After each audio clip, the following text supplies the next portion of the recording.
Two great mysteries dominate our lives, love and money. What is love is a question that has been endlessly explored in stories, songs, books, movies, and television. But the same cannot be said about the question, what is money? It's not surprising that monetary theory hasn't inspired any blockbuster movies, but it was not even mentioned at the schools most of us attended. For most of us, the question, where does money come from, brings to mind a picture of the mint, printing bills and stamping coins. Money, most of us believe, is created by the government.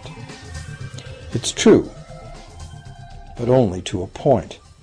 Those metal and paper symbols of value we usually think of as money are indeed produced by an agency of the federal government called the Mint. But the vast majority of money is not created by the Mint.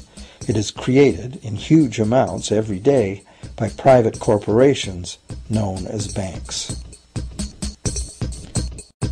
Most of us believe that banks lend out money that has been entrusted to them by depositors. Easy to picture, but not the truth. In fact, banks create the money they loan, not from the bank's own earnings, not from the money deposited, but directly from the borrower's promise to repay. The borrower's signature on the loan papers is an obligation to pay the bank the amount of the loan plus interest, or lose the house, the car, whatever asset was pledged as collateral. That's a big commitment from the borrower. What does the same signature require of the bank? The bank gets to conjure into existence the amount of the loan and just write it into the borrower's account. Sound far-fetched? Surely that can't be true. But it is.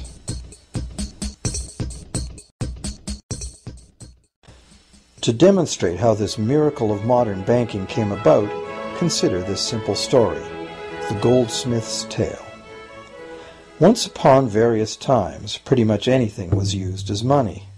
It just had to be portable, and enough people had to have faith that it could later be exchanged for things of real value, like food, clothing, and shelter. Shells, cocoa beans, pretty stones, even feathers have been used as money. Gold and silver were attractive, soft, and easy to work with, so some cultures became expert with these metals. Goldsmiths made trade much easier by casting coins, standardized units of these metals whose weight and purity was certified.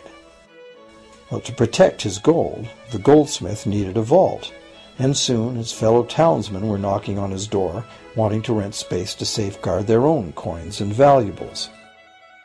Before long, the goldsmith was renting every shelf in the vault and earning a small income from his vault rental business.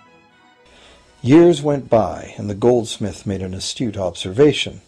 Depositors rarely came in to remove their actual physical gold, and they never all came in at once.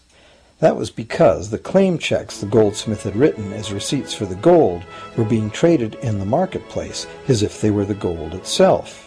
This paper money was far more convenient than heavy coins, and amounts could simply be written instead of laboriously counted one by one for each transaction. Meanwhile, the goldsmith had another business. He lent out his gold, charging interest. Well, as convenient claim check money came into acceptance, borrowers began asking for their loans in the form of these claim checks instead of the actual metal. As industry expanded, more and more people asked the goldsmith for loans. This gave the goldsmith an even better idea. He knew that very few of his depositors ever removed their actual gold, so the goldsmith figured he could easily get away with lending out claim checks against his depositors' gold, in addition to his own.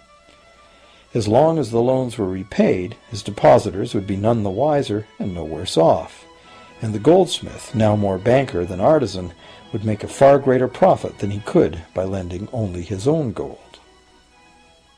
For years, the goldsmith secretly enjoyed a good income from the interest earned on everybody else's deposits.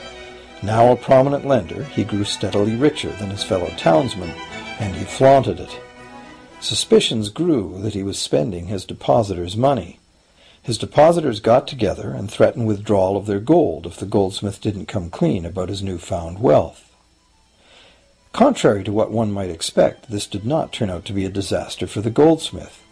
Despite the duplicity inherent in his scheme, his idea did work. The depositors had not lost anything. Their gold was all safe in the goldsmith's vault. Well, rather than taking back their gold, the depositors demanded that the goldsmith, now their banker, cut them in by paying them a share of the interest. And that was the beginning of banking.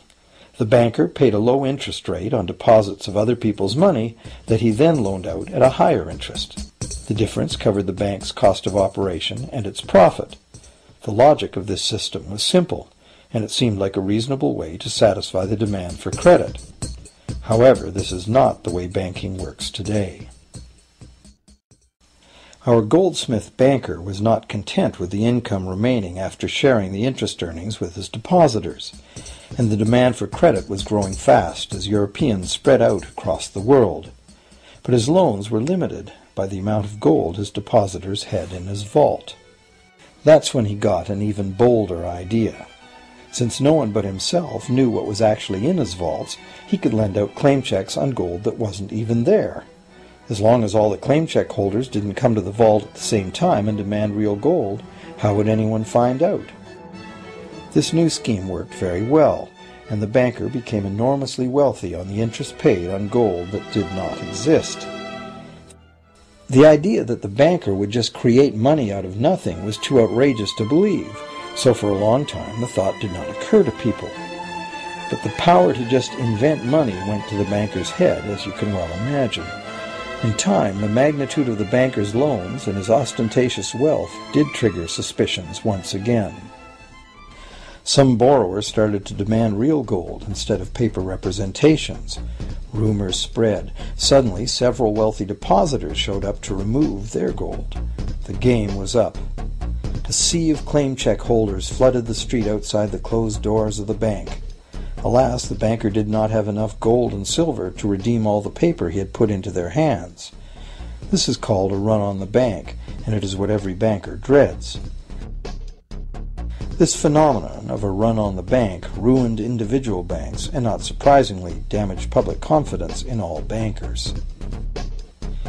It would have been straightforward to outlaw the practice of creating money from nothing. But the large volumes of credit the bankers were offering had become essential to the success of European commercial expansion, so instead the practice was legalized and regulated. Bankers agreed to abide by limits on the amount of fictional loan money that could be lent out.